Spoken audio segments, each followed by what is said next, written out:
Welcome into the Triple Play Fantasy Baseball Show. Hit that intro.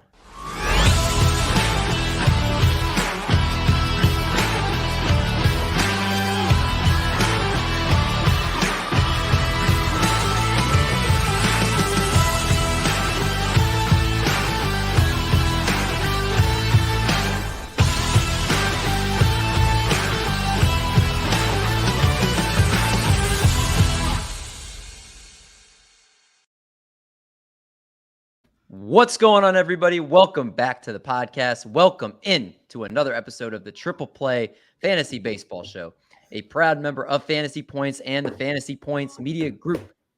D-Mendy here, joined by the normal cast and crew, Marty Party, Doc, and a little cheesecake, and of course, a special guest. Marty Party, first, you are traveling tomorrow. Are you excited? Do you have a lot of fun plans when you are overseas? Yeah, so I'll be going to Guatemala for a wedding. We're renting ATVs and driving around, going to a coffee plantation. Going to be watching the World Cup as much as possible. Our Airbnb is near a volcano. Like, we walk outside and there's a volcano to the left, so hopefully it doesn't erupt. Maybe the last time you see me. And for those watching on YouTube, this is the first time I'm not rocking a hat for the show. So it's trippy. It's probably pretty weird for everybody, and myself included. But no, I'm super excited. I've never been to Guatemala, so I'll report back next week, and hopefully I'll know a little bit more Spanish.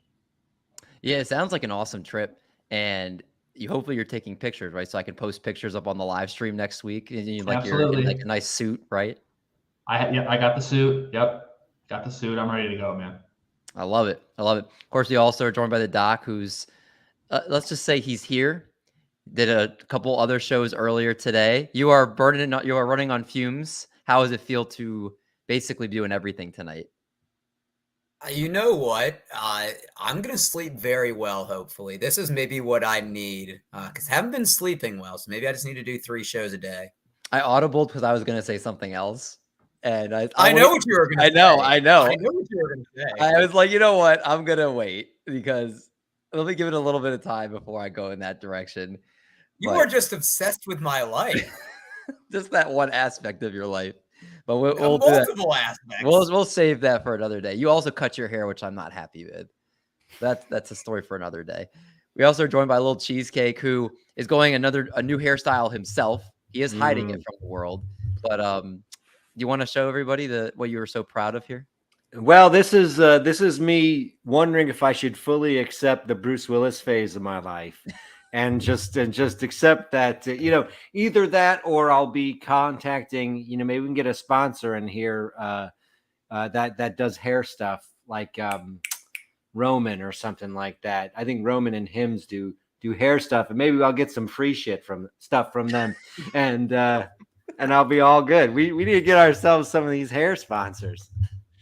I don't know, a hair sponsor for us. I don't know. My hair's thinning. Your hair is going down. Marty Party's hair. My hair's almost out. Oh, it's beautiful. We're not the strongest hair podcast on this show. No. But I'll tell you what's strong. Our guest, very, very strong. We welcome in a man, as my computer freezes. We welcome in a man that knows prospects as well as Fernando Tatis Jr. knows HGH. He calls his shots with prospects like Babe Ruth calls home runs. You can catch this man on the call-up presented by Triple Play Fantasy every single week. He just drops prospect knowledge like nobody's business, brings you prospect news, evaluations, and rankings, and has his own Discord that is bumping. It is the one and only DTF, Down on the Farm, a.k.a. Vinny. How's it going, man? It's going good, guys. It's awesome to be on here. I am a frequent watcher, so to be actually a part of it's pretty cool. Hey, to have you as part of the show is awesome. It's always fun with you in the comments, of course, but getting to know you over the last, what's it been, like a month of shows, roughly, like month and a half? Yeah, about, yeah. Like, you've fit right in from the start.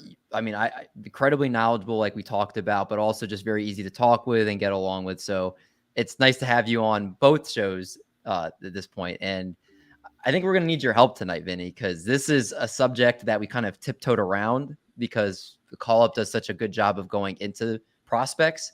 But now these guys are getting major league action or trying to get major league action this year. So I think you're going to be our LeBron James, or you're going to be our Mike Trout for this episode, because you're going to have to put everybody in their place. If any of these guys are talking about a guy and you strongly disagree, I need you in the ring and throwing some hands, because we are talking tonight, of course, with all this prospect talk, about 2023 impact rookies.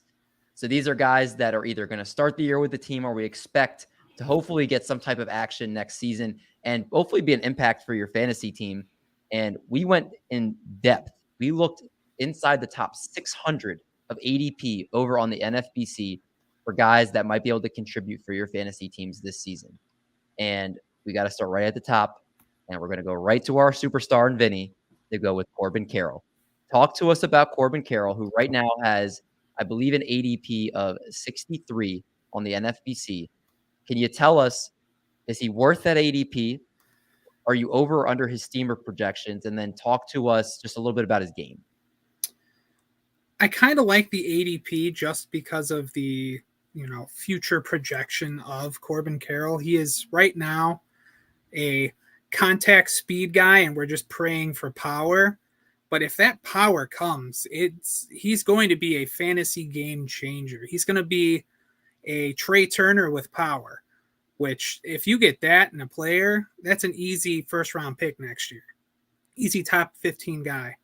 My only concern really with Carroll was this year he just really had a small sample size, but his strike percentage was up to 27%.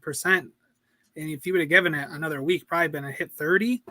Like, that's my only concern about him. He really hasn't had strikeout problems. So maybe it's just the adjustment period coming over from making the trip from AAA to the bigs. But like, there's just so much to like about him. He's going to be probably the leadoff bat in Arizona. He's already got Dalton Varsho almost out of Arizona right now. They're actively trying to trade him. So he's going to be probably their opening day starter in center field. But he is just monumentally better than all of the other rookies next year. If I were to comp him, like so right now, is there any? Oh, go ahead. No. Go finish. Oh, he froze. Just if I were to comp him right now, he's Am I frozen? Yeah, you were for a little bit. He's kind of like a Jacoby Ellsbury right now, I would say, because he's more contact speed. But when that power comes, that's when you're going to see the jump fantasy-wise to Trey Turner. Do you think that happens this season? I think it could. It could definitely happen this season, because we saw him hit double-digit bombs last year in AA, AAA. If you give him another 100 and some games, he probably does hit 18, 19, 20 bombs. So I think it's obviously a potential. Mm-hmm. Yeah, I mean, he's obviously the number 1 rated rookie for next year. He was in the top 3 prospects in most places you looked, and it looks like he's a lot of promise for an Arizona Diamondbacks team that just has studs upon studs coming. Obviously, Drew Jones is down there, the number 2 pick from this past year. They have Alec Thomas there. They have Jordan Lawler there. They have Brandon Pfaadt in their pitching rotation. They have Dre Jameson. They have so many guys that are just all coming up through the minor leagues. They're like the baby backs, right? Is that what the names they're getting? Like the baby backs or the little snakes or something? But they look awesome, and he's going to be kind of the headline for that. And I would expect that he's going to have a dynamite rookie season, but also being able to get time at the end of last season. So definitely, would you be shocked? Last question here, Vinny. Would you be shocked if he didn't win Rookie of the Year? Yeah, I would say I'd be shocked. There's one name that I think could give him a run for his money, but he's pretty much the clear-cut one. And plus, he has one of the best nicknames in baseball, Corbin Barrels. Like, how can you not buy into that? I like it. Now, is that a professional tease for one later that you might be talking about? I love it. See, this is an accomplished podcaster right here, ladies and gentlemen. Then let's go. So Corbin Carroll was a stud, so maybe we don't need to talk too much more about that. As well as this next guy, Gunnar Henderson, Doc, ADP of 93 right now, the next rookie to be drafted. You see the Orioles play. I think you went to double-digit games last season, so you go and see them in person a lot. What are your thoughts about Gunnar Henderson? Can he return value on that ADP? Is there special skills he has? And what do you think overall for 2023? So I really like Gunnar Henderson enough to buy a jersey of him, but hopefully that doesn't jinx. But with all of that being said, I don't know if I feel comfortable taking him at 93. So Steamer projects him to hit 254 with 21 homers, 77 RBIs, and 10 stolen bases.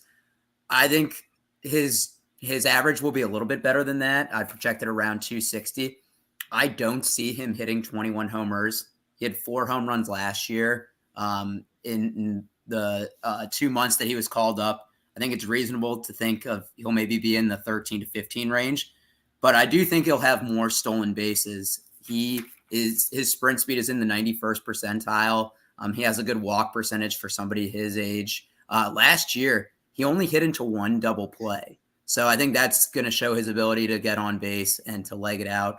And especially with the base pass being increased, I could definitely see, I mean, the Orioles are an aggressive team base running. 93 is a little bit too rich for me. I think there's a lot of helium going around that. I would love to see him go a little bit later, and I'd be happy to be wrong, but I don't think I can take him that early. There's a lot of sexual talk going on in our comments. I think you brought that with your Gunnar Henderson talk, Doc. Ooh, I mean, I'm just there for it. From Girls 69 XYZ. So Gunnar Henderson going inside the top 100. He has a very well-rounded profile, and I don't know how valuable steals are going to be this year with the bigger bags and the expected rise in stolen bases to what we've seen in the minors. But he plays at multi-positions. I think he's going to qualify for a couple different positions next year, if I'm not mistaken. And he's going to be a part of a lineup that's expected to be not just a contending team, but a lineup that's starting to look a lot better. Vinny, I'm curious. I'm going to probably go to you a lot tonight, Vinny, because this is your wheelhouse. Do you agree with Doc on the 93 being a little too high, or do you like it? Yeah, I agree with it just because I don't know if he actually does, similar to Corbin Carroll, I don't know if he gets into that power. Like, he has very good contact skills, very good speed. The strikeouts aren't that much of a concern. He walks. I think the tool that unlocks his max potential for fantasy is going to be that power. He'll probably be their everyday shortstop next year unless they go out and sign Correa or some crazy move.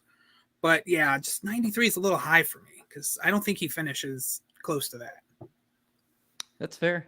And I think at that point, you're going to find people that take him there, people that really believe in him. And if you're having questions about him, then that might not be the time to take him. So I fully respect that. But Doc, there's another Baltimore Oriole that maybe you are interested in taking that goes right after Gunnar Henderson. That's Grayson Rodriguez, he's the only other rookie that goes inside the top 200 of ADP at pick 196. Now, that's almost a 100 pick difference between these two Baltimore Orioles. We would expect right now Grayson Rodriguez to get a shot in that Orioles rotation to start the year. What do you think about Grayson Rodriguez going just inside the top 200? You know, what's interesting is when you see the pitchers that are going around him, all of them have question marks and for different reasons. So some of the pitchers, Brady Singer, Lance McCullers, Charlie Morton, whether it be injury, whether it be age, whether it's things we haven't seen sustainable for a long period of time. And for Grayson Rodriguez, I think the question mark is, does he begin the season with the Orioles? And I think and I want to hear your guys' opinion on this, they were a lot better than people expected them to. Mm-hmm. And I think the rebuild came quicker, but I don't think they want to rush that. And I think especially how he strained his lat last season after not pitching a lot after that, I think they want to ease him in. 196 is a little bit rich for me. And I feel bad saying this as an Orioles fan. I mean, he's never thrown 100 innings in an entire season across any level. And Steamer's projecting him for 129 innings. I just don't see that. But in terms of the numbers they're giving him, an 8.8, 3.81 ERA, a 1.23 WHIP, I think it's pretty accurate. I don't think he pitches as many innings, but I think the ERA and WHIP are accurate. I mean, he has a great K percentage. He has a good pitch mix with a mid-90s fastball, a slider in the 80s, really good curveball. But I can't do it. I can't do it. Vinny, what do you think? Grayson is probably one of the best prep pitching prospects that we've seen in a couple of years. There's another one we're going to talk about later who is really, really fighting him for best pitcher in minor league baseball. Oh, I know who you're talking about. I love him. And yeah, he would have definitely got the call up last year, but he had the lat strain and was sidelined, took like a month off, came back to AAA and didn't even miss a beat. So I really think there's a big potential that he breaks camp this year, unless they go out and sign, a free agent pitcher. But I would bet on him. Yes, I like the ADP just because the upside could definitely be a top 15 starting pitcher. He's one of those guys that you could potentially see get hyped this year, kind of like a Spencer Strider or like a Dylan Cease. He's like that type of talent.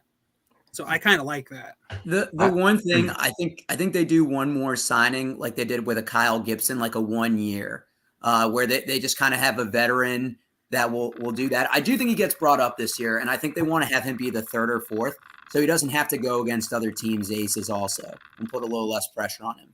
Vinny, can you read our private chat and tell me if I'm right? I also wanted to talk about how Grayson was pretty ticked off he did not get the call up last season. I remember he publicly expressed displeasure at the fact that he wasn't in the rotation last season in Baltimore. I do think that his, for lack of a better word, feelings are going to be taken into consideration when it comes to the rotation. You got to think, barring injury or being absolutely catastrophically bad in spring training, it's not like the Orioles are rich in pitching, and he's one of the best pitching prospects in baseball. You got to think the rookie of the year, fact of getting the extra draft pick, fact he would have probably been called up last year if not for the injury. And then you had the fact the Orioles now look like they're trying to contend. Why would they not start him out in the rotation? I feel like he's got to be a lock barring injury or just pooping the bed in spring training at this point. Yeah, one thing I do want to add, though, is that's going to be one of the most interesting, storylines to follow this spring training. It's going to be Grayson Rodriguez and DL Hall battling for a rotation spot. Well, correct me if I'm wrong, Vinny. Everywhere I've been hearing and reading, the Orioles seem like they're very much ready to take DL Hall and put him in the bullpen. Like everything I've been listening to says they're like, let's put him in 2 to 3 innings, just one time through the order. Be like a guy that kind of just shuts down the other team through 3 innings, because they're really worried about just his overall wildness and just being able to consistently command the strike zone. And that they think that just the chances of him being an effective starter, it sounds like, not they're pessimistic, but it sounds like they're kind of 1 foot in, 1 foot out on him being a starter. You think that's accurate? I could definitely see that, but if we're talking upside with DL Hall is probably a 2-3 starting pitcher at his max potential. I could, like, in the bullpen, I could see them running out of there, but I could definitely see them running him out the spring training as a starter. This might be his last showcase as a starting pitcher this spring training, because he definitely has the tools to be an elite to an above average relief pitcher. Yeah. And I mean, with DL Hall at this point, the risk isn't that bad. You're getting him at pick 574. So if you're looking for a guy that potentially could be one of the Orioles' best starters on their staff, or someone that could be the potential fill-in at a closer, something happens to Felix Bautista, or someone that just has great ratios, which I expect him to get a lot of strikeouts, I think he's a great investment at pick 574. There's almost no risk there at that point. Then let's go from all these Orioles, because there's a lot of them. Let's go to our next guy. Let's go to Josh Young, who actually got some time in the big leagues last year. Probably wouldn't have been rookie eligible if he hadn't gotten hurt, Marty. And people I feel like, are very split on what to expect from Josh Young next year. We were talking about his projections before the show, and I'm curious what your thoughts are in terms of, do you think the projections are a little high? Do you find yourself drafting some Josh Young this year? Yeah, so Josh Young, 24-year-old, drafted 8th overall in 2019. So, top 10 pick. So he has a lot of expectations. Last year, for his cup of coffee, you know what I'm saying, Art? He had 102 plate appearances with 9 runs, 5 homers in those 102 plate appearances, 14 RBIs, and 2 stolen bases. He slashed 204, 235, 418. He's going to be a starter right out of the gate. He's going to be their third baseman for the Rangers. And right now, Roster Resource has him penciled in as 6th in the order. So looking at a steamer projection, so in 400, they have him for 498 plate appearances. So they believe he's going to be healthy. They have him slashing 237, 292, 423 with 20 home runs, 54 runs, 60 RBI, and 5 stolen bases. So I think that when we were talking about the home runs, he had those 98 plate appearances last year, and he hit 5 home runs. I mean, if he gets 500 plate appearances, I think 20 home runs is possible. And I think his batting average will be closer to 250. So for his first full season, I am in on his projections. I think they're right on there. Even a little bit, I would give him a little bit increase in batting average. Not too much, though. I don't think it's going to go over 250. And looking at his ADP, so his ADP is around 211. He's the 17th third baseman off the board, and he's sandwiched in between Brandon Drury and Ryan McMahon. Now, looking at his ADP, I'm okay with it. Third base is really shallow, so I think he's obviously better for you to be like your backup third baseman or a possible corner infielder. If I'm sitting there between him and Ryan McMahon, I'm going to go young. I'm going to go with him just because of the potential upside. If you're in any type of like overall component, I would go young regardless. If you're being very conservative in like a larger home league, I guess you could go McMahon, but I don't see the fun in that. Fantasy baseball is supposed to be a little fun there. But yeah, late power at third. I believe he's going to work on his. He'll get his OBP. It'll be a lot higher than it was last year, and he's still working on a strikeout. So I think it's for where he's at. I think he's a good buy. Yeah, I think people will have to be ready for him to potentially bounce back next year with the obviously injury hampering him. He struck out way more than he ever had in the minor league. So that's a huge thing. And hopefully that's just more because of the injury. But again, after pick 200, if you've been sitting on third base, he's kind of take that chance on him at that point. And you could maybe be someone that you plug in there and just does the job for you. But or it could go incredibly bad. But he's definitely, I don't think at this point I haven't heard anywhere people are actively trying to get him. More kind of like, he's there, I'll take him. You need to take care of third base early in your drafts. Do yourself a favor and go for one of those top 5 guys, and then he'll be there waiting for you. Late in the later rounds. A corner infielder or bench bat at this point right now. I don't think anybody's confident about him being anything huge for fantasy this year. Maybe just a solid contributor. But Josh Young, it plays a premium position. And he still has a lot of prospect pedigree, and he's somebody that's going to get a lot of playing time for the Texas Rangers that have a team that looks like they're really starting to come together. Good lineup. Yeah, so it's an exciting place to be for Josh Young. Next player we'll talk about here is Triston Casas, who is a player that I would say is one of the more well-known players in the prospect world and in the regular MLB world, going around pick 239 right now. Now, Triston Casas, not going to get a lot of speed from him. Only 10 stolen bases in 4 seasons combined between minor leagues and major leagues. So it's not somebody that you can expect that from him. But when it comes to power, that's a different story. This is somebody that I think when everything clicks for him, he could have 35 to 40 home runs, somewhere in that range.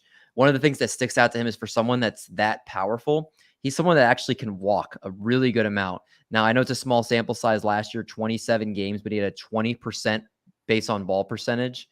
But if you want to look just in the minor leagues in general, 14.5% in AAA in 72 games. Also earlier this year, he played in this CPX, 17.6% walk rate there. And then also just in AAA in 2021 had a 19% walk rate. So this is a guy that's walking double-digit clip literally every single stop he's made in the minor leagues. And on top of that, if you look just at his K rate ever since 2021, it's only pretty much hovered around anywhere from 19 to 24%. And even in the big leagues, when he was still struggling, hitting under 200 at 197, he still was striking out only 24.2% of the time. So if someone is struggling that much and still only striking out 24% of the time with that type of power potential, I'm very intrigued in him.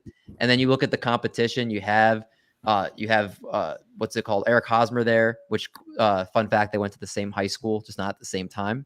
But Eric Hosmer, they're saying either going to be kind of like a mentor to him or they might shop him. You have, goodness gracious, I can't even remember his name at this point. Bobby Dahlback. Bobby Dahlback is there, and he's been one of the hottest names being talked about and being traded. I don't think he's on this team when the season starts with how much I've seen his name flying around. They're going to get rid of the competition for him. Eric Hosmer, again, is also basically on a league minimum deal because the Padres are paying his entire salary. So it's not like the Red Sox are tied to keeping him. So I do think this is all set up for Bobby Dahlback to have a full season's worth of plate appearances this year. Right now, Steamer projects him to have 21 home runs, 65 RBIs, 3 stolen bases, while walking 13% of the time, striking out 22% of the time. I think that's extremely valuable. And they only have him playing in 128 games. So it's not like they're projecting him to play most of the season. There's still a good chunk there that he's not playing. So if you're getting him at this point, what did I say? 239. And first base is something that if you don't get the guys early, it's kind of a wasteland after that. I love waiting on Triston Casas here. I think he's a great value for where he's going. And I think he could be one of those guys that come February, he is going inside the top 200 and you have to spend more of a pick to get him. But Triston Casas, there you go. And Vinny, again, if there's anything you agree, just so you always can hop into, I don't feel like you have to wait to talk or whatever because you're our guy. Yeah, Casas is very interesting just because if it does come down to Bobby Dahlback, keeping him off of the major league roster, Casas is just way better than Dahlback. It's interesting because I think with Casas, him and Cedane Rafaela, their other big prospect who plays shortstop outfield, those two are going to be like the two big guys that are going to start turning the culture around in Boston.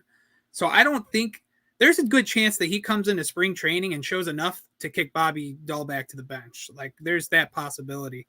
As we get closer to spring training, I do think we see his ADP go up just because other people do see the possibility of him breaking camp. But you put that power at, with the pesky pull and all of that, it's going to be unreal. Bobby Dahlback is going to be benched. It's going to be Triston Casas season all day, every day. This is your chance right now. If you're doing drafts, enjoy that 239 ADP because that thing only going up, I think, at this point. Let's go to the next player here. Let's hear from our called him Triston House yet? Like Casa being house in Spanish. Like, can we come up with the nickname for him? Make it official. I think you can't call him Triston House. You have to call him like the house or something Triston that houses. I don't know. We'll have to workshop that. I like where you're headed. Well, let's workshop. Okay, thank you. This has been on my mind for a while. This is why you're not on the call up because go in a whole different direction. Yeah, and this is why you're not on our basketball show. Yeah, because you're scared. Logan O'Hoppe is the next player we're talking about. Is it Logan O'Hoppe? Logan O'Hoppe? I've heard like different versions of it. Does anybody know what his actual how to pronounce it? We had Logan the same Houses. too, We did this week. Baseball reference says O'Hoppe on BREF. Okay, So I'm happy to talk about O'Hoppe then. Logan O'Hoppe, the wonderful Irish catcher. Can you do it like that? The entire analysis art. Go ahead. I could. By the way, he's going ADP. ADP is for Logan O'Hoppe at 257. Yeah, 257. I think Logan O'Hoppe, there's a few questions. Chances we see him in the bigs. He's projected to be their starting catcher next season. They still have Max Stassi there currently, but the only other catcher that they have, potential catcher on the roster, is Matt Tice, who is more of like he's a second catcher, caught 14 games and also played some infield and outfield. But you look at what Steamer has him projected at, 267 plate appearances, 246 with 11 home runs and 34 runs and RBIs. That's pretty modest production for a catcher. However, I actually would guess that he would go under that because O'Hoppe had a fantastic 2022. He played Double-A the whole time, though. 26 home runs, hitting 102 for 360, 270, 280, something like that. 72 runs, 78 RBIs, but it's Double-A. He's never really seen. He said had a short cup of coffee in the big leagues towards the end of the season, and that's his only exposure to the bigs. So I do think that there's going to be a really sharp learning curve for him when he comes up, and I wonder if his approach is going to have to be changed after he gets up. He likes to pull the rate. He has a very high pull rate. He likes to pull the ball. He also has a really high fly ball rate. So I think Ohapi's going to he might pass that 11 home runs, because he's kind of a home run, selling out for home run type of style. But I think the batting average might be a lot lower than that 246. Because of that, because I see that there could be some growing pains for Ohapi, I don't think he's a good pick at his ADP at 257. You look, there's Gabriel Moreno and Bo Naylor as prospects behind him, drafted behind him. You also got Eric Haase, Gary Sanchez, Joey Bart, a lot of guys who are more coming into their own as major leaguers. Elias Diaz, Nick Fortes, going after him as well. So as a second catcher, I think Ohapi's sort of I think it's kind of a reach. It's a reach for potential, but it's also potential that's, I'm not 100% sure it's going to get there. But he does have pop, and I think that he will eventually be a plus bat at the catcher position. I just question whether or not it's going to be next season. Would you guys rather have Logan Ohapi or Christian Vasquez as your catcher too this year? I'd say Ohapi. Vasquez. I'm going Vasquez. Do you think they go back to back? Just get traded to. They go. Vasquez he just signed with Minnesota. He just signed with Minnesota. Yeah. But the Angels have a very trendy idea of they like for their prospects to skip AAA.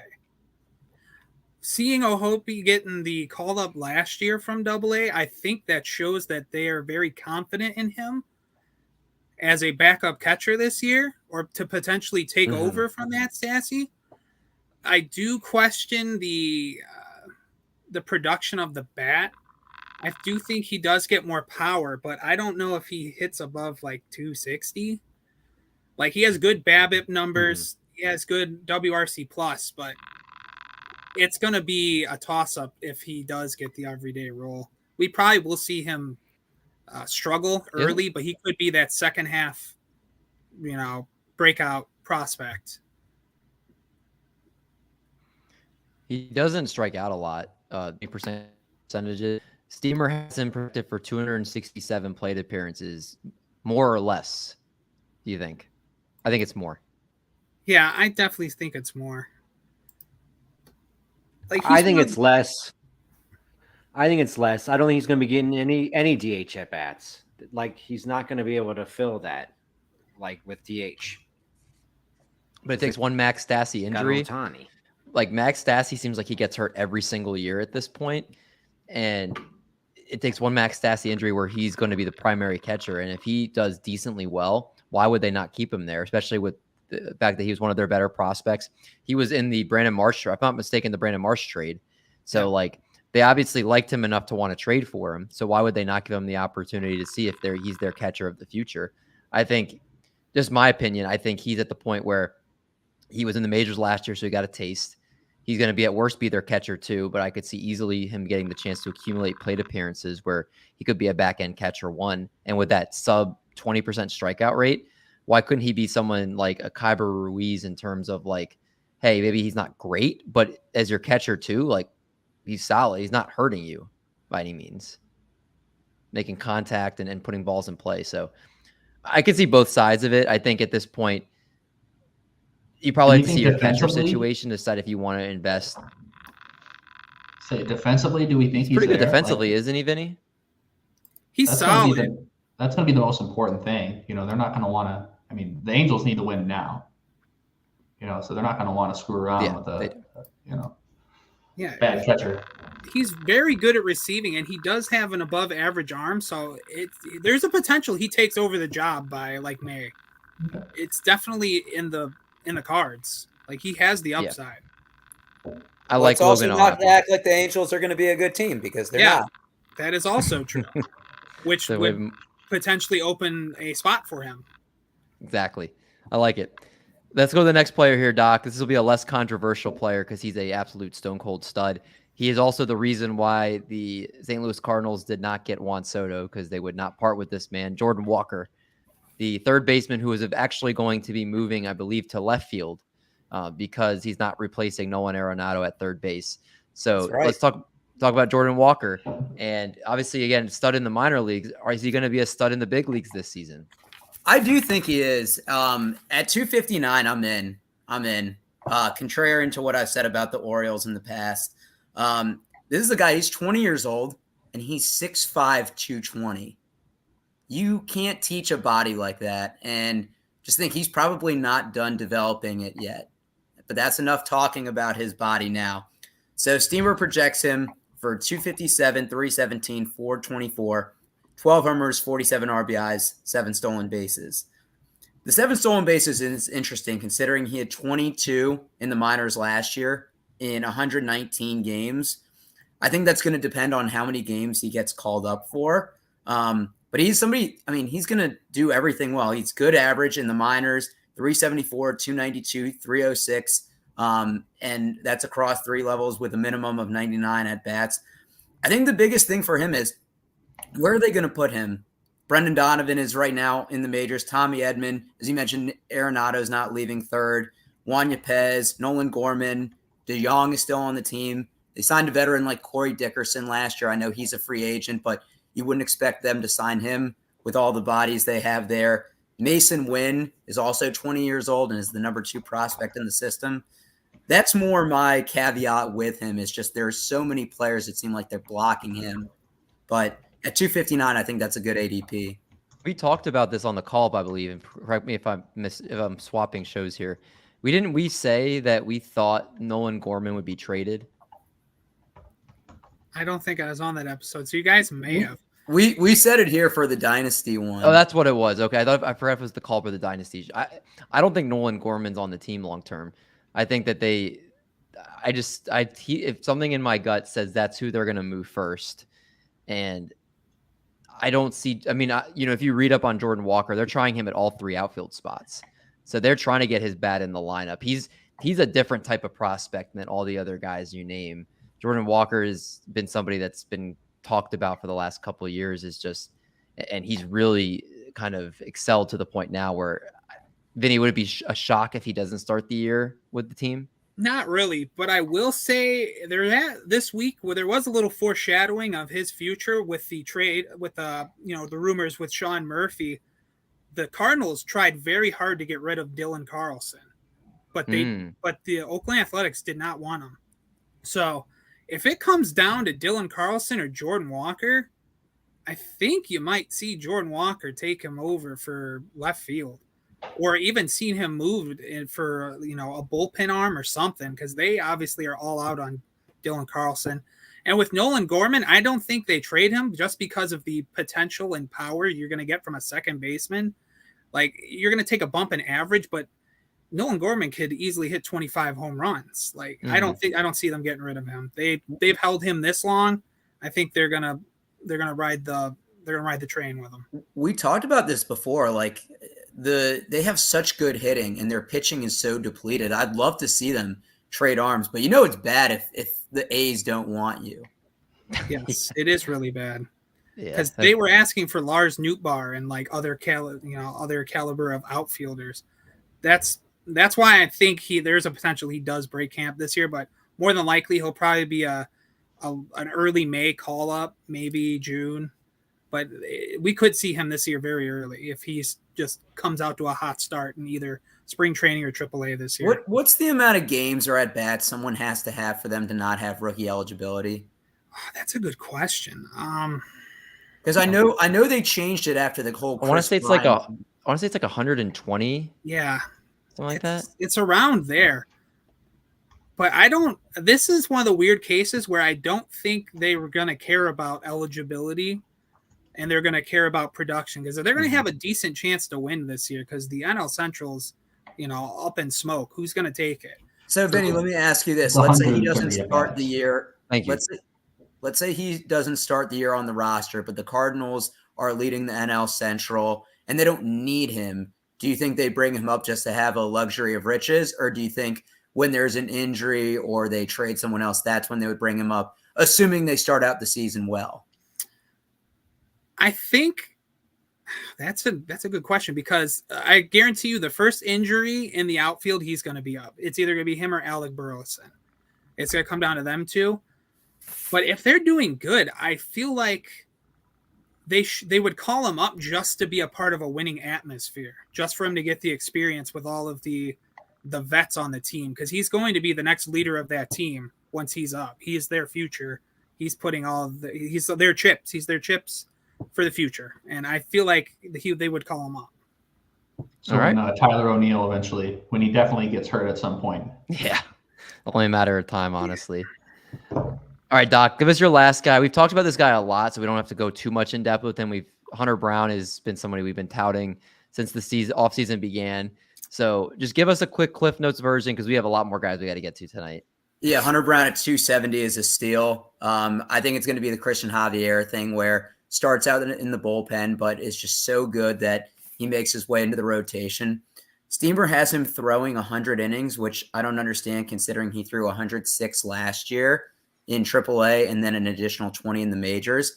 I think probably the one stat we haven't talked about, he didn't give up a home run in 20.1 innings in the MLB, and 0.42 home runs per 9 in minor league ball. He's going to be a stud. David, you and I have talked him up a lot. There's not really much to say. Go back and listen to previous episodes, because David and I fight over him. Yeah, we really do. Hunter Brown is a staple of our shows recently, and I know Vinny likes him too. Going around 270 right now. It's another thing I would not be shocked. And I don't think Luis Garcia is long for the rotation, because the Astros didn't really trust him in the playoffs down the stretch either. So if there's a logjam, I could see Luis Garcia being the first one to get bumped to the bullpen to give him a shot. I'll also put a large amount of money that Lance McCullers doesn't stay healthy the entire year. They also lost Justin Verlander, which was one of their guaranteed arms. So there's plenty of paths for Hunter Brown to get opportunities. And another thing I will say is that the Astros in general are very active to get an outfielder, a young outfielder. So I think you could see one of these pitchers in a deal for a young outfielder, because I know they're very deep into talks for Dalton Varsho from the Diamondbacks, and they would be one of the teams to like Luis Garcia or Jose Urquidy, like one of those two guys, and then that's going to open up a spot for Hunter Brown. So I think they're trying to give him a spot.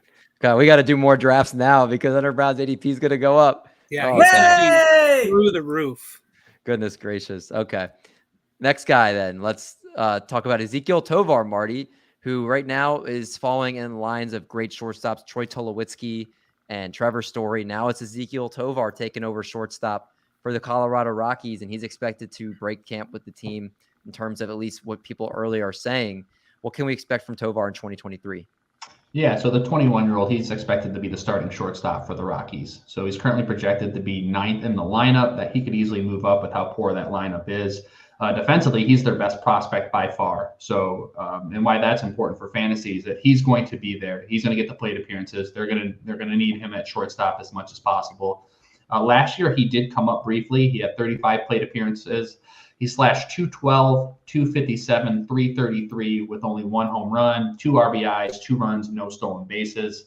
Now, when we hop down to his projections from Steamer, so Steamer has him going pretty much a full season, 439 plate appearances, a 280 average. So they're high on his average, 280 average, 327 OBP with a 464 slug, 15 home runs, 57 runs, 57 RBI, and 11 stolen bases.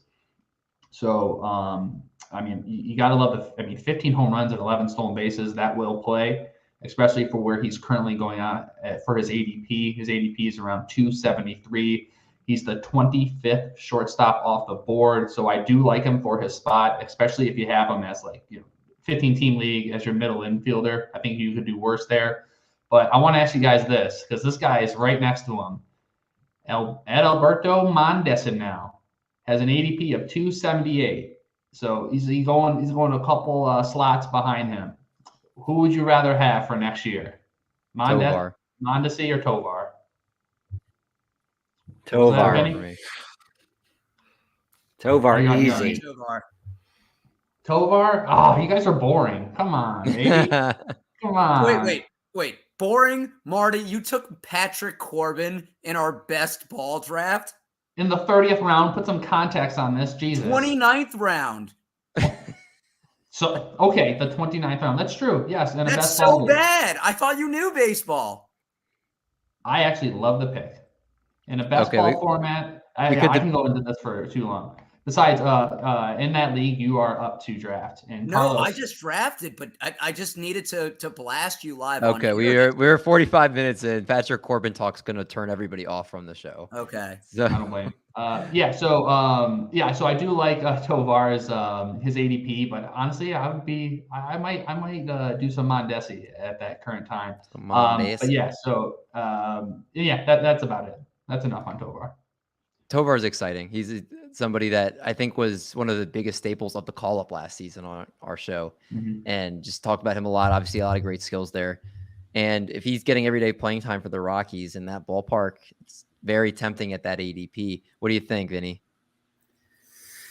Yeah, I like him better than Mondesi. Like, if we're going between him and Mondesi, I would rather have the player who's probably not going to spend most of the year on the DL. You're so boring, Vinny. But he has above average power, and you pair him at Coors Field, I like that a lot. And then he it'll be the deciding factor on if he can keep his K percentage under 30%. But he could definitely have a solid season with, a 275 average with maybe 15 to 20 bombs. Maybe you get, 15 stolen bases from him. Like, I'll take that over Mondesi every day of the week. Yeah, I agree with you. Then let's move on, since we're all in agreement here, to the next player whose name's been brought up so much this offseason. It's not a mystery anymore. Matt Money Mervis, Mash Mervis, Never Nervous Mervis. Anybody can stop me at any time. Matt Mervis is the guy who his ADP has crept up, and now he's inside the top 300. And if we hear he gets a job with the Cubs for opening day, that ADP is going to skyrocket. Elsie, you are the Cubs fan on this show. Are we going to temper our expectations, or are you going to shoot them through the roof at this point? I think we need to tamper our expectations just a little bit. Mervis is currently not on the 40-man roster. I think if Mervis doesn't show out at spring training a little bit, he's going to get a little bit more time seasoning in AAA. He didn't spend the whole season last year. That amazing season was a 3-level season for him. Now, he's not young. He's 24. He came out of college, just drafted in 2020. Not drafted, actually. 2020, he was not drafted because they only had a 5-round draft. But he's only been in the system since 2020. And last season was really his good season in the minor leagues. But it was a great season, and he continued that in the Arizona Fall League. Now, there's no one blocking his path in Chicago.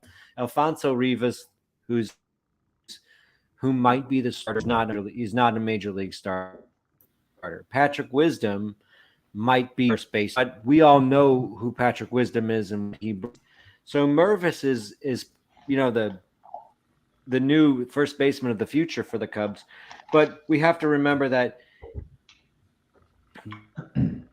they're not just because they don't have like a great option up there right now.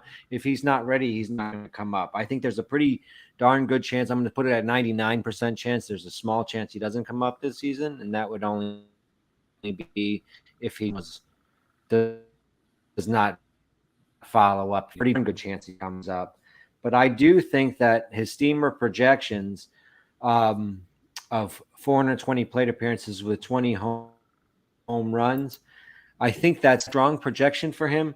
That all being said, it's strong as in as we might have to temper a little bit less than that. I said I do like his draft price at 284 because behind him, if you start looking after him, you got Jared Walsh, Miguel Vargas, Luke Voigt, Isaac Paredes at first base. I just don't like those out.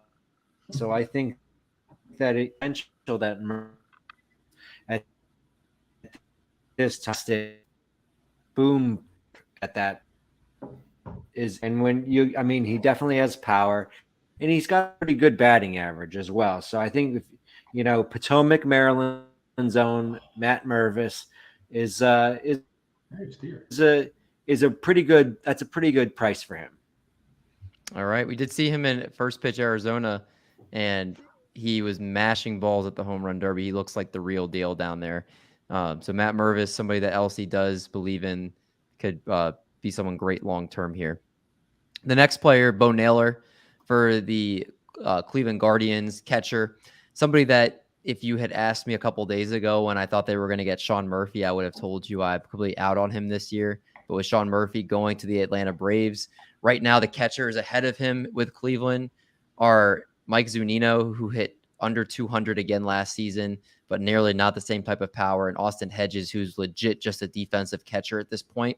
I think if the Guardians are looking for some offense from the catcher position, they'll look internally to Bo Naylor, who did only have 5 games played at the major league level last year. Not great numbers in those 5 games, but if you look at in AAA, did walk almost 13% of the time, hit 15 home runs with 47 RBIs and 9 stolen bases. He's actually very athletic for a catcher, somebody that I don't think actually sticks at catcher long-term. Had 30 stolen bases between 2021 and 2022. So if he comes up and he's catching and he's going to give you double-digit stolen bases, that is definitely going to play. He's got some power. The strikeouts, I think, is going to be something at first is going to be a problem. 62.5% in the 5 games last year, which obviously it's not going to be that high. But I wouldn't be shocked to see him get in the high 20s or low 30s potentially to start out when he gets more plate appearances, that drastically being able to go down. But he's athletic. He's got power. He's going to be in a good lineup, and the competition ahead of him isn't great. So if you're looking late for a catcher too, he's somebody that I'm actually not afraid of taking at this point, because again, you're getting somebody just outside the top, or just inside the top 300 that could end up giving you back end catcher one value if everything plays out right. If you don't get like the Logan O'Hoppes, you don't get the Christian Vasquez's, draft somebody that you know is going to get plate appearances and then stash him as your third catcher. And if he comes up, I think he's going to be someone that's very useful for you here.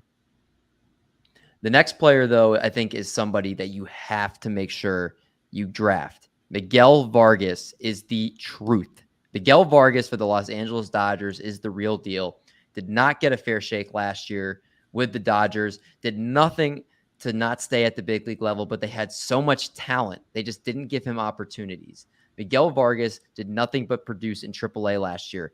He struck out 14.6% of the time, walked 13.7% of the time, had 17 home runs, 82 RBIs, scored 100 runs, also gave you 16 stolen bases. This guy has nothing left to prove. By the way, he also hit over 300, had over 400 OBP and a 500 slug. The 3-4-5 line is magical. Miguel Vargas, with Justin Turner hopefully not coming back, is going to have a chance to be able to get some playing time, hopefully at third base. Right now he's listed at first base on the NFBC. But Miguel Vargas, I don't think he's someone who's going to hit you 30 home runs, but this is a guy that could hit you 20 to 25 home runs, give you a 260, 270 batting average next year, maybe steal double-digit bases like 10, 11 steals, and just be a very steady presence in an amazing lineup. And you're getting him after pick 300. Like, this is, to me, is one of the best late values in the draft. And Miguel Vargas, if you hear he's going to break camp with the team, it can help be one of those guys that ADP looks drastically different from now in February. So if you miss out on first base or a corner infielder, Miguel Vargas is a great target to get after pick 300. He'll be a big part of this Los Angeles Dodgers lineup next year. That's going to have a lot of new faces. All right, let's go from then to Francisco Alvarez, another catcher, but very high prospect pedigree and expected to be part of a contending New York Mets lineup here, LC, going at pick 453. Francisco Alvarez, what should we do with him? Well, I'm going to lean on what our boy Schwebsy said last week.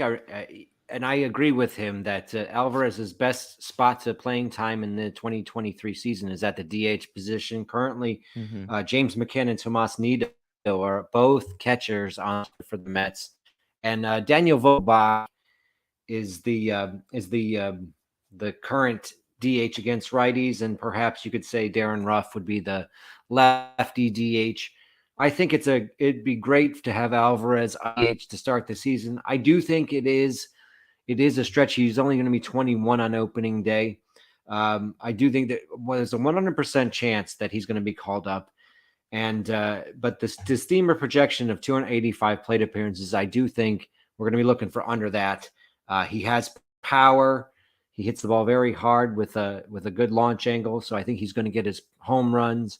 But I do think he's worth his draft price at $453. It is as a third catcher in like a draft and hold, because when he comes up, they're not going to bring him up to sit him on the bench. They're going to bring him up to play him.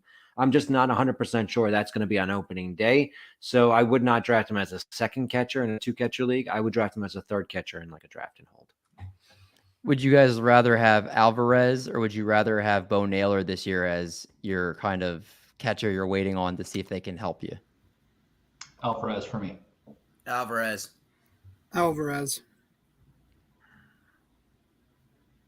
LC? Yeah, I think so as well. I mean, you're getting him. I think Alvarez over as well. picks later. Yeah, the only argument between those two is that I could see Bo Naylor eventually becoming an outfielder, kind of like a Dalton Varsho type of, ascension. But if we're going on just pure offensive prowess right now, I'd go Alvarez. All right. Again, another great value, and you're getting him over 100 picks later there. So next player, we're going to talk about Oscar Colas. And Oscar Colas, if you don't know, now you know. Someone that could break camp with the Chicago White Sox and has a lot of hype around him to a team that's going to be ready to have World Series aspiration again next year. Vinny, Oscar Colas, the outfielder for the White Sox, what should we know? Well, Colas is, as of right now, he is the right fielder. There's no one else there unless they really want Eloy Jimenez to get hurt again.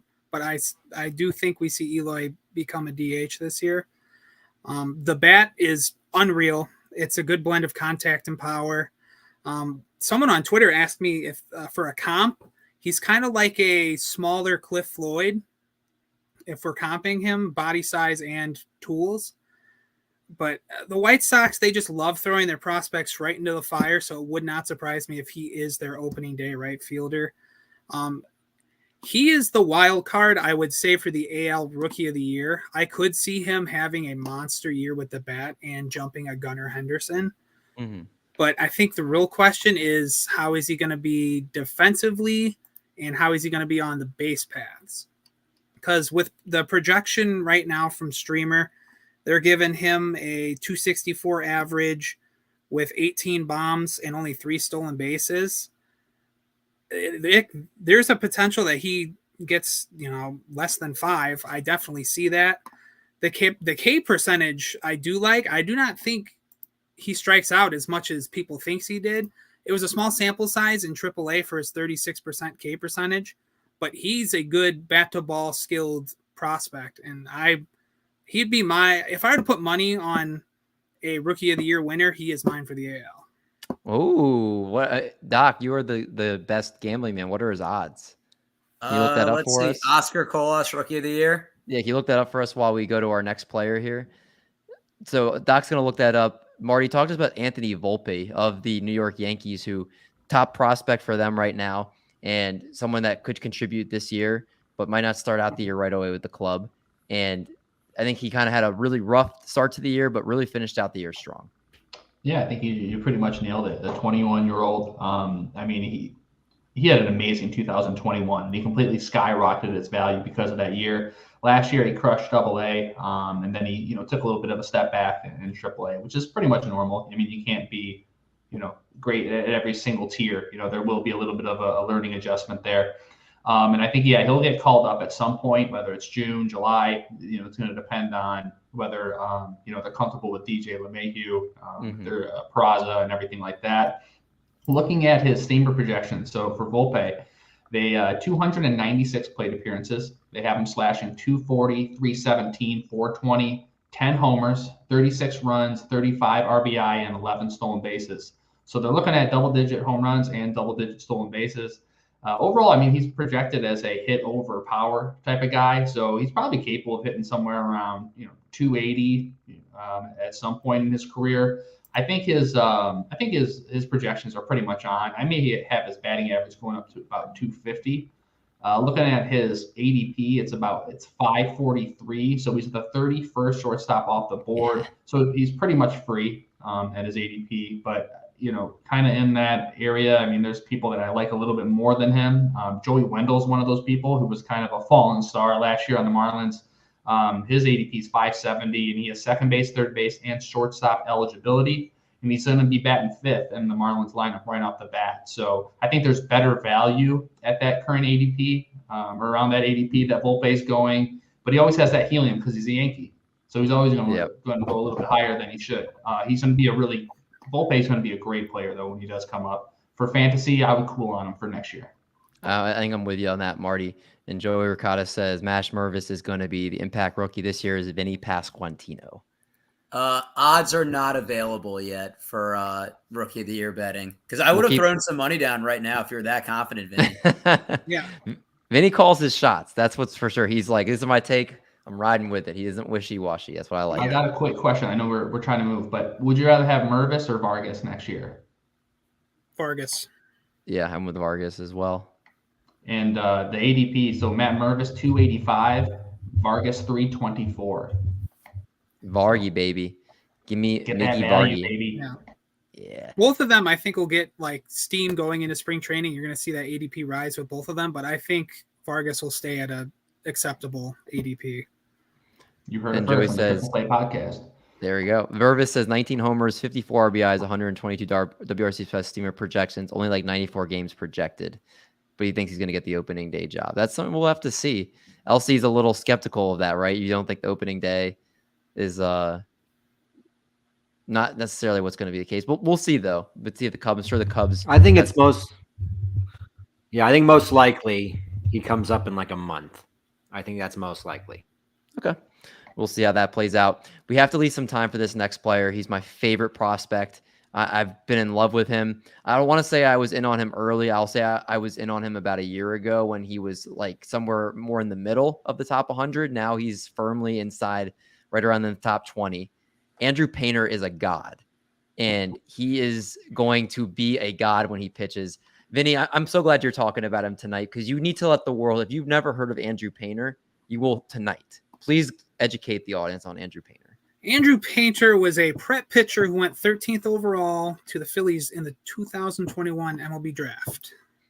To think of that now, he is 19 pitching in Double-A is absolutely absurd. Andrew Painter is a talent. I come to the conclusion where it's hard to think if Grayson Rodriguez or Andrew Painter is better. They are on the same level, which if you're going to go with age, maybe Painter you would have higher than him, but I like him a lot. This year, I don't know if we see him this year. That's my question. There's a lot of rumors coming out of the Phillies camp that he might break camp, but I don't see that from only having 5 games in Double-A. No, they have not signed another pitcher yet, and they're looking pretty bare with just Wheeler and Nola. So he could be a 4. You might see him come out of the bullpen this year if they really want to press him and limit his innings. But he is just unreal. He is that next superstar-esque pitching prospect that we really don't see very often, and especially a prep pitcher. Oh, yeah. But just he's had an insane K9 all through the minors, besides Double-A, which it was only a 5-game sample. Just there's so much to like. He has a 4-pitch mix. He is the stereotypical ace of a club. It has been a while, though. My only concern is you really don't see the Phillies develop pitching. Their last developed pitcher was Aaron Nola, and that they drafted him in 2014. But he is my favorite pitching prospect by far, and I'm all in on him. Oh, you can paint with me anytime, Vinny. Oh, my goodness. It's getting hot in here. Andrew Painter's the real deal, ladies and gentlemen. I was not the first on him by any means. I just feel like I was at least a year ago when he wasn't quite this, but he's freaking incredible. If you look at his numbers, they are just insane, and he has not really struggled at any level so far. He's just incredible. There's another player we'll talk about tonight that I was actually able to learn from Michael Richards last year, and he's rising up really fast too. And if you have never heard his name, you're going to learn tonight because he's going to be an impact player too. Before we get there, let's go to the next guy. Let's talk about Drew Waters, LC, of the Kansas City Royals, going around pick 553. Do you think he has a chance to impact with the Royals this year? I do. I think he has a pretty good chance. They gave him a long run. They gave him about 110 plate appearances after coming over in a trade where Atlanta was basically giving up on him. They traded him for the 35th pick in last year's first-year player draft, which is it's not very. From what I understand, it's not very common in baseball to trade for draft picks. But they traded Drew Waters, who was a 3-time top 100 prospect, 5 times a top 10 prospect in the Braves system. They traded him for a draft pick, which to me is giving up on him. But then you also look at what the Braves had, that they didn't really have a spot for him on their roster. So it was a good both sides win deal. I like Waters. He's a very good defensive outfielder for one. That gives him value inherently on a major league ball club. And currently, Roster Resource projects him as the starting outfielder. They do have some other options who might be starting outfielders, like Kyle Isbell. They could try, Hunter Dozier out there again. Neither of those guys are going to provide the defense that Waters does. So I do give Waters kind of an advantage, as Roster Resource does, going into next season. Now, what do you get with Waters? You get speed. He's got sneaky stolen bases, and he does have some non-negligible pop. He put out. I don't have the button ready. I'm sorry, guys. Did I say it? You said the secret word. He called it. My ears perked up. If you had Art with over 0.5, so what are you gonna get with? Da-da-da-da-da. I wish I didn't take the button away. It took an hour, 6 minutes, but he did it. This is what you get. You get sneaky stolen bases and non-negligible pop. He has a 111 mile per hour max EV this season, which is pretty darn good, and an above average fly ball percentage. So he has to start to convert some of those fly balls to more home runs. But there's some power in that bat if he could find it. 100% chance I think we see him this season. And at 553, I think he's a fantastic value as far as a deep outfield grab in a draft and hold. I think he's going to be getting plate appearances. I think he's going to be getting more plate appearances than the 322 that Steamer projects him. And you think Kyle Isbell won't be a factor in his way? I think Kyle Isbell is going to be who he's fighting for that position, honestly. I think it's between those two. And it could be either one, honestly. I like Waters because of the tools he possesses a little bit. His tools a little bit better because that defense, and he does have some pop. All right, Marty Party, let's talk about, we have 3 players left to get through. Spencer Steer of the Cincinnati Reds, ADP of 582, and he's expected to get some more playing time. He did get a cup of coffee last year with the Cincinnati Reds, and he's got a lot of tools there, but are those tools going to help your fantasy team in 2023? I don't think so. I mean, he did come over from the Twins moved him for the Tyler Mahle deal. So he came over late. He's going to start the year on the bench. So he's a solid to average infielder. He can play second. He can play third. So Mike Moustakas, when they eventually give up on him or he gets hurt, he may be able to fill in there. Kevin Newman's their second baseman, another person he could, possibly supersede. He can play shortstop, but that's more in a pinch. He won't be taken every day, have an everyday role there. So his arm can play anywhere. So it's a possibility he works his way, into the team. But looking at his projections, 431 plate appearances. They have him slashing 241, 317, 432, 17 home runs. So that's something that has to stand out a little bit, especially with how late you're getting him. I mean, he is beyond free. If you're in a best ball league, he could be a good pick there at the end. 51 runs, 53 RBIs, and 3 stolen bases. I believe overall his home runs are too high, even though he's in that ballpark. And when you look at his ADP compared to other people around him, Joey Wendell is going to be there, forever aging Josh Donaldson, and Jeimer Candelario. So a little plug on the fantasy baseball beat. They just had the Washington Nationals beat writer on there, Jesse Doherty. And he said, as of now, Candelario is going to be their everyday third baseman. So if you're in a best ball league in your draft, and I'd rather go with the guy who's going to have guaranteed at bats. So I would look to other people in that area, but with those projections, he does stand out.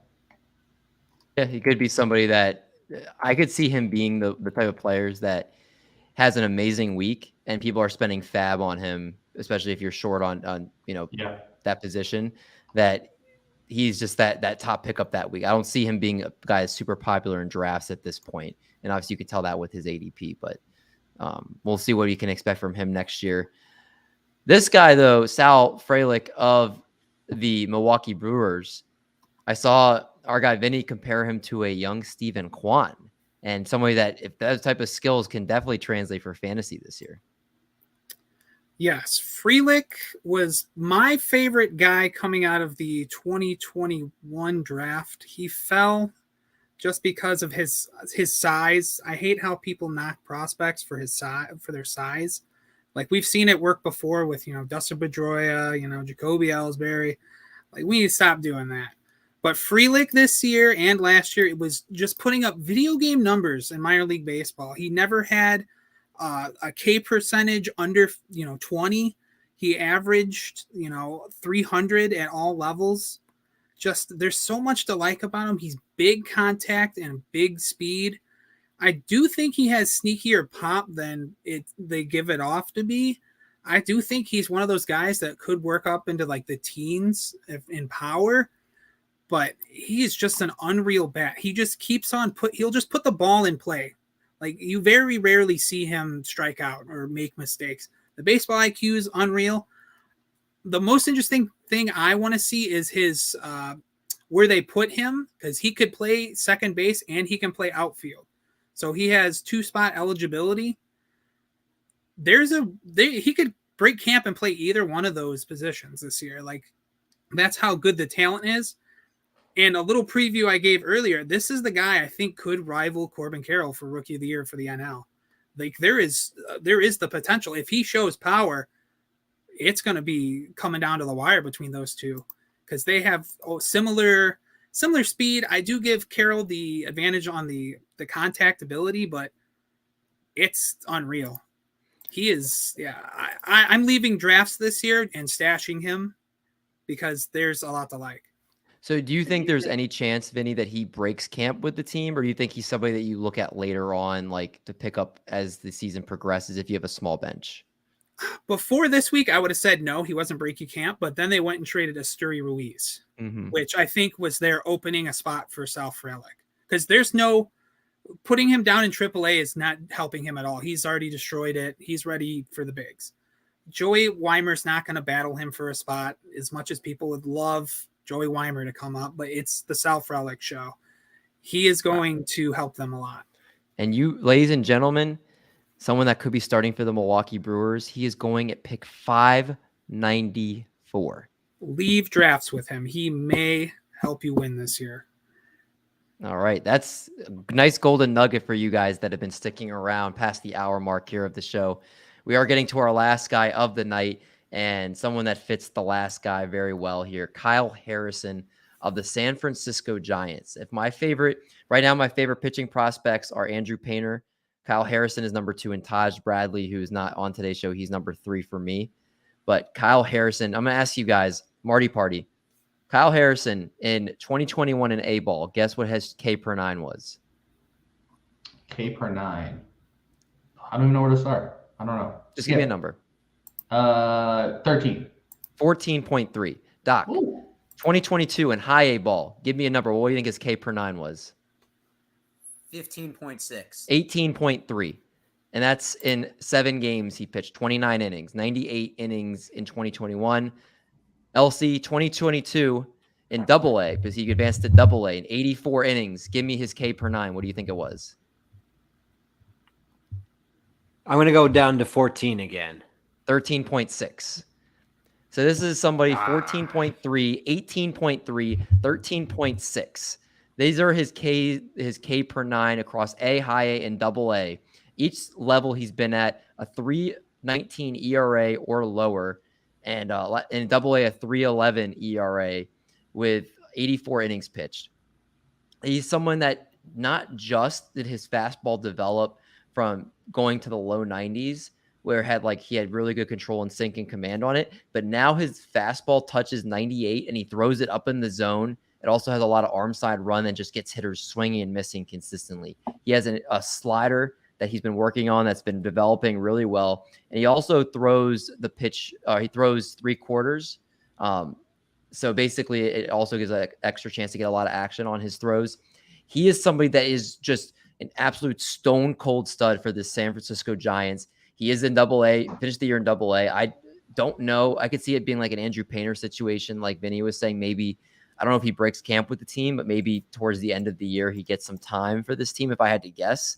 But he is insane. And I'm just in love with everything about his profile. His pitches, his command, and the team that he's on, which is always does really well with pitching. So I got to tell you guys, Kyle Harrison in Dynasty Leagues, obviously he's already picked up, but why not stash him if you have a deep bench and you're in a league where you need statistics like K's? He goes at ADP 592 right now. I could see a situation where if the Giants, I know they just signed Sean Manaea and they just signed, goodness gracious, I can't remember, Ross Stripling. So obviously he's not, of course, going to start the year for the team. But this is somebody that I could very well see at some point getting a chance to pitch for them, and his future is incredibly bright. So Kyle Harrison, if you want to take a dart throw of a chance of somebody that could produce this season later on, why not him, right?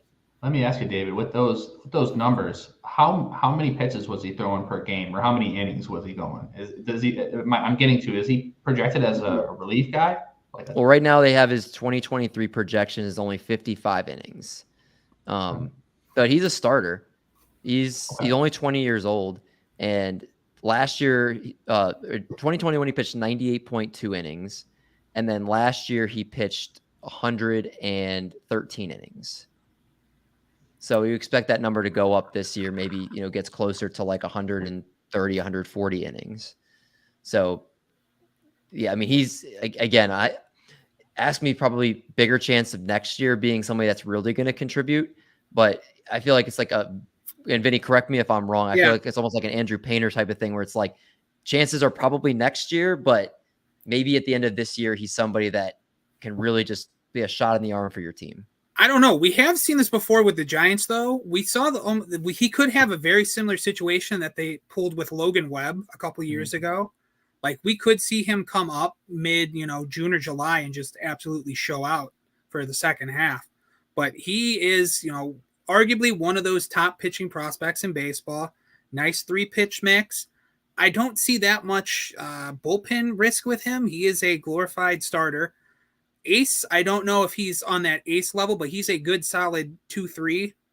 He's one of those hidden gems. He was a late 3rd-round pick in the 2020 COVID draft, and he's just absolutely been phenomenal since. And they love him too. They are in love with Kyle Harrison over there. Shout out to Michael Richards, who I didn't know who he was until like the second episode of the Call Up, which is now feels like a year ago. And he brought him up on the show, and I've been obsessed with him ever since. So a great reason to listen to the Call Up is we're bringing up guys like that early on. And then as they get more well-known, they shoot up through the prospect rankings. Guys like Vinny and Mike are on these guys early. So that way you can be behind them and kind of be ahead of the pack in terms of before everybody else is caught up with them. Just a couple of things, though. Hardcore Prospector says Frelick. Everybody's in on that. Joey loves the Kwan comp. And then he's asking your thoughts on Garrett Mitchell, or do you see we didn't mention him tonight. Vinny, what do you think about Garrett Mitchell? He's interesting because I think he might actually be one of their starters this year. It'll be, if not, he might hold back Frelick, but I think Frelick will then be a second baseman just to come up. But no matter what, both of them are going to play because, Christian Yelich will probably get hurt, the second or third week of the season, right, or bat below 125. So if we're talking just future, just outcomes and stuff, I like both of them really, really this year. They could definitely help your team, and you can get them fairly late. Yeah, they have Mitchell batting 7th right now as the starting center fielder, and then hopping over to his steamer projection. So they have him for 11 home runs, 13 stolen bases with a 243 average. That's quite a thing there. Well, guys, we did it. We talked about, if you include Garrett Mitchell, we talked about 22 rookies tonight. That is a lot in about an hour and 20 minutes. So if you guys are enjoying content like this, please make sure you guys subscribe to the YouTube channel, because we do this every single Tuesday or Wednesday night. And please make sure you guys like the video, share it with your friends. There's a lot of information. Guys like Vinny bring it heavy and hard. So make sure you guys follow Vinny on Twitter at Down on the Farm 8. And Vinny, where else can they find you on social media, videos, anything that you're doing right now? You can find me on the Call Up every Tuesday. My Discord, the link is in my bio. I've started an Instagram. I'm starting to post more on there. You can find me on there, and I'm trying to start a TikTok. So I'm trying to spread the prospect, the prospectum to everyone. He is. I mean, I get to work with him every single week. I can't underscore tell you guys how knowledgeable Vinny is, and just how much hard work he's putting in behind the scenes to bring tons of great information to you guys every single week, whether it be on this show or on the Call Up. So if you guys aren't following Vinny at Down on the Farm 8, or just in his Discord and following all his work, you got to change that immediately. This is someone that's going to help you stay ahead of the game in terms of prospects. So make sure you're following him. And Vinny, thanks so much for coming on the show tonight, man. It's a blast doing shows with you. It's no problem. I'm always free if you ever need some baseball or some prospect knowledge. Love it. Well, for Vinny, for Elsie, for Doc, for Marty Party, I'm D Mendy. We're going to make like a bread truck, and we're going to haul these buns. Catch you guys next week.